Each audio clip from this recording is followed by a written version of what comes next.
Assalamu alaikum. Fatan mun sharra lafiya. Barkanmu da asuba.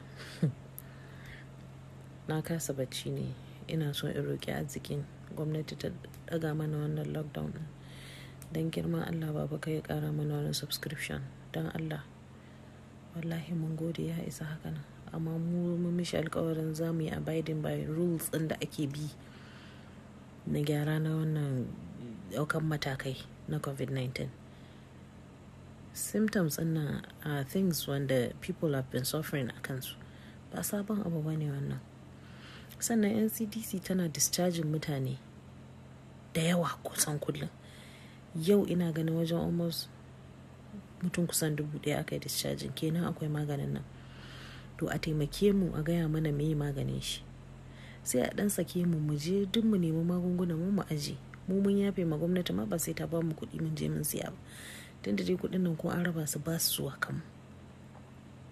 Baba gonar da mai noman damuna shi kenan yanzu wannan shekarar noman ma yana neman ya gagara.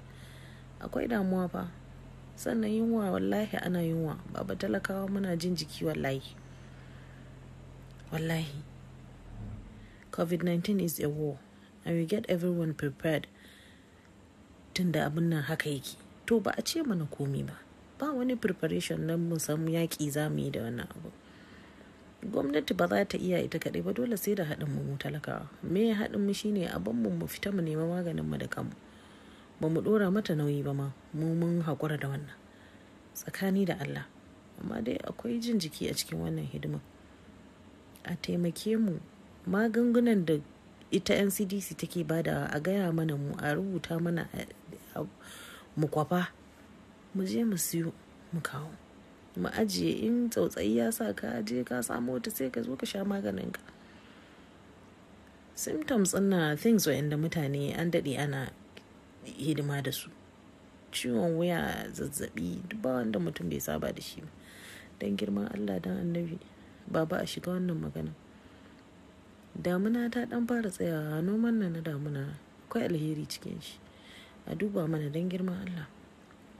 Abincin nan yana neman ya gagara.